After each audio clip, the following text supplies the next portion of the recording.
ಚೆನ್ನಾಗಿದ್ದೀನಿ. ಯಾರೆಲ್ಲ ನನ್ನ ಚಾನಲ್ನ ಫಸ್ಟ್ ಟೈಮ್ ನೋಡ್ತಾ ಇದ್ದೀರಾ ಪ್ಲೀಸ್ ಸಬ್ಸ್ಕ್ರೈಬ್ ಮಾಡಿ ನೋಡಿ. ನಾನು ಹಾಕೋ ಎಲ್ಲ ನೋಟಿಫಿಕೇಷನ್ ಬರುತ್ತೆ, ಪಕ್ಕದಲ್ಲಿರೋ ಬೆಲ್ ಐಕನ್ನ ಪ್ರೆಸ್ ಮಾಡಿ. ಸೊ ನಾನಿವತ್ತು ಬಂದು ಸನ್ಸ್ಕ್ರೀನ್ ಬಗ್ಗೆ ಇನ್ಫಾರ್ಮೇಷನ್ ಕೊಡ್ತಿದ್ದೀನಿ. ಸನ್ಸ್ಕ್ರೀನ್ ಬಗ್ಗೆ ಸೊ ಮುಖ ಎಲ್ಲ ಟ್ಯಾನ್ ಆಗುತ್ತೆ, ಕೈಯೆಲ್ಲ ಟ್ಯಾನ್ ಆಗುತ್ತೆ. ಸೊ ಯಾವುದು ಯೂಸ್ ಮಾಡಿದ್ರೆ ಒಳ್ಳೆಯದು ನಮ್ಮ ಬ್ರೌನ್ ಸ್ಕಿನ್ಗೆ, ಮತ್ತು ಕೆಲವೊಂದು ಸಲ ಎಲ್ಲ ಮುಖ ಎಲ್ಲ ಡಾರ್ಕ್ ಸ್ಕಿನ್ ಆಗಿರುತ್ತೆ. ಸೊ ಹೇಗೆಲ್ಲ ನಾವು ಯಾವುದನ್ನ ಸನ್ಸ್ಕ್ರೀನ್ ಅಪ್ಲೈ ಮಾಡಬೇಕು, ಮತ್ತು ಮಕ್ಕಳಿಗೆಲ್ಲ ಯಾವುದು ಅಪ್ಲೈ ಮಾಡಬೇಕು ಏನು ಅಂತ ಈ ವಿಡಿಯೋನ ಕೊನೆ ತನಕ ನೋಡಿರಿ. ನಾನು ಎಲ್ಲ ಇನ್ಫಾರ್ಮೇಷನ್ನ ಶೇರ್ ಮಾಡ್ತೀನಿ. ಬನ್ನಿ ಯಾವ ಸನ್ಸ್ಕ್ರೀಮು ಏನು ಅಂತ ನೋಡೋಣ. ಜಾಸ್ತಿ ಬಿಸಿಲಿತ್ತು, ಸನ್ಸ್ಕ್ರೀಮ್ ಎಲ್ಲ ಹಚ್ಕೊಂಡು ಹೊರಗಡೆ ಬಂದೆ. ಸ್ವಲ್ಪ ಬ್ಯಾಕ್ ಸೈಡ್ ಕ್ಲೀನ್ ಮಾಡಬೇಕಿತ್ತು. ಇದು ಬಂದು ಸನ್ ಪ್ರೊಟೆಕ್ಷನ್ ಅಂತ. ಜಾಸ್ತಿ ಬಿಸಿಲು ಮನೆ ಒಳಗಡೆ ಬರಬಾರ್ದು ಅಂತ. ನಿಮಗೆ ಈ ವಿಡಿಯೋ ಬೇಕಿದ್ದರೆ ಕಮೆಂಟ್ಸಲ್ಲಿ ಹಾಕಿ ನಾನೆಲ್ಲ ಶೇರ್ ಮಾಡ್ತೀನಿ. ಎಲ್ಲ ಈ ಥರ ಆಗ್ಬಿಟ್ಟಿದೆ. ಎಲ್ಲನೂ ನಾನು ನೀಟಾಗಿ ಎಲ್ಲ ಜೋಡಿಸ್ಬೇಕು. ಸೊ ಅದಕ್ಕೆಲ್ಲ ಇಲ್ಲೆಲ್ಲ ಕ್ಲೀನ್ ಮಾಡೋಣ ಅಂತ ಬಂದೆ. ಸೊ ಎಲ್ಲ ಕ್ಲೀನ್ ಮಾಡೋಣ ಬನ್ನಿ, ನೋಡೋಣ, ಇದನ್ನೆಲ್ಲ ಅರೇಂಜ್ ಮಾಡೋಣ.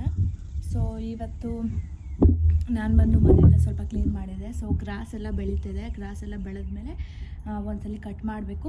ಕಟ್ ಮಾಡಬೇಕಿದ್ರೆ ನಾನು ನಿಮಗೆ ವಿಡಿಯೋ ಮುಖಾಂತರ ಎಲ್ಲ ತೋರಿಸ್ತೀನಿ ಹೆಂಗೆಲ್ಲ ಕಟ್ ಮಾಡ್ತೀವಿ, ಯಾವ ಇನ್ಸ್ಟ್ರೂಮೆಂಟ್ನ ಯೂಸ್ ಮಾಡ್ತೀವಿ ಏನು ಅಂತ. ಸೊ ಆ ಕಡೆ ಬಂದು ರೋಡು. ಸೊ ನಾವು ಹೋಗ್ತಿದೆ, ಎಷ್ಟೊಂದು ಸಲ ರ್ಯಾಬಿಟು ಎಲ್ಲ ಒಳಗಡೆನೇ ಬಂದುಬಿಡುತ್ತೆ. ಜಾಸ್ತಿ ಗಾಳಿ ಬಂದು ಪ್ಯಾಟಿಯೋ ಫರ್ನಿಚರ್ ಎಲ್ಲ ಕೆಳಗಡೆ ಬಿದ್ದೋಗಿತ್ತು, ಎಲ್ಲ ಕ್ಲೀನ್ ಮಾಡ್ತಾ ಇದ್ದೆ.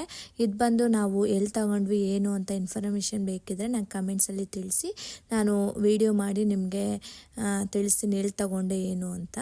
ನಿಮಗೆ ಸನ್ಸ್ಕ್ರೀನ್ ಬಗ್ಗೆ ಇನ್ಫಾರ್ಮೇಷನ್ ಕೊಡ್ತೀನಿ. ಈ ಸನ್ಸ್ಕ್ರೀನ್ ಬಗ್ಗೆದ್ದು ಇದೊಂದು ಸನ್ ಪ್ರೊಟೆಕ್ಟಿವ್. ಎಲ್ಲ ಸನ್ಗೆ ಏನಾದರೂ ಡ್ಯಾಮೇಜು ಅಥವಾ ಡಾಟ್ ಸ್ಪಾಟು, ಬಿಸಿಲಿಂದ ಏನಾದರೂ ಇರಿಟೇಷನ್ ಎಲ್ಲ ಆಗ್ತಾಯಿದ್ರೆ ಚಿಂತೆನೇ ಬೇಡ. ಇದು ಸನ್ಬರ್ನ ಯೂಸ್ ಮಾಡಿರಿ ಅಥವಾ ಅವಿನೋ ಕ್ರೀಮ್ನ ಯೂಸ್ ಮಾಡಿರಿ, ತುಂಬ ಹೆಲ್ಪ್ಫುಲ್ ರಿಸಲ್ಟ್ ಸಿಗುತ್ತೆ. ನನಗಂತೂ ತುಂಬ ಯೂಸ್ಫುಲ್ ಆಯಿತು. ಮತ್ತು ಇನ್ನೊಂದು ಸನ್ಸ್ಕ್ರೀನ್ ಬಂದು ಸನ್ಬರ್ನ್ ಅಂತ, ಇದು ಅಷ್ಟೇ ಪರ್ಫೆಕ್ಟ್ ರಿಸಲ್ಟ್ ಕೊಡುತ್ತೆ. ನೀವು ಯಾವುದೇ ಕಾರಣಕ್ಕೂ ಯಾವುದಾದ್ರೂ ಒಂದನ್ನ ನೀವು ಯೂಸ್ ಮಾಡಲೇಬೋದು. ಈ ಬಿಸಿಲಲ್ಲಿ ನಾವು ವಿತೌಟ್ ಸನ್ಸ್ಕ್ರೀಮ್ ನಾವು ಹೊರಗಡೆ ಹೋಗೋಕ್ಕಾಗೋದಿಲ್ಲ, ಸನ್ಸ್ಕ್ರೀನ್ ಹಚ್ಕೊಳ್ಳೇಬೇಕು. ಮಕ್ಕಳಿಗೂ ಅಷ್ಟೇ ನಾವು ಸನ್ಸ್ಕ್ರೀನ್ ಹಚ್ಚಲೇಬೇಕು ದಿನ. ಕೆಲವೊಂದು ಮಕ್ಕಳು ಸ್ವಿಮ್ಮಿಂಗ್ ಕ್ಲಾಸ್ಗೆಲ್ಲ ಹೋಗ್ತಾರೆ, ಸನ್ಸ್ಕ್ರೀನ್ ಹಚ್ಚೋದ್ರಿಂದ ಅವ್ರಿಗೆ ಯಾವುದೇ ಸ್ಕಿನ್ ಅಲರ್ಜಿ, ಸ್ಕಿನ್ ಇರಿಟೇಷನ್ ಏನೂ ಆಗೋದಿಲ್ಲ. ಸೊ ಇದನ್ನು ತಪ್ಪದೇ ಹಚ್ಚಲೇಬೇಕು. ಸಮ್ಮರ್ಗೆ ಇದು ಬೇಕೇ ಬೇಕು ಮಕ್ಕಳಿಗೋಸ್ಕರ.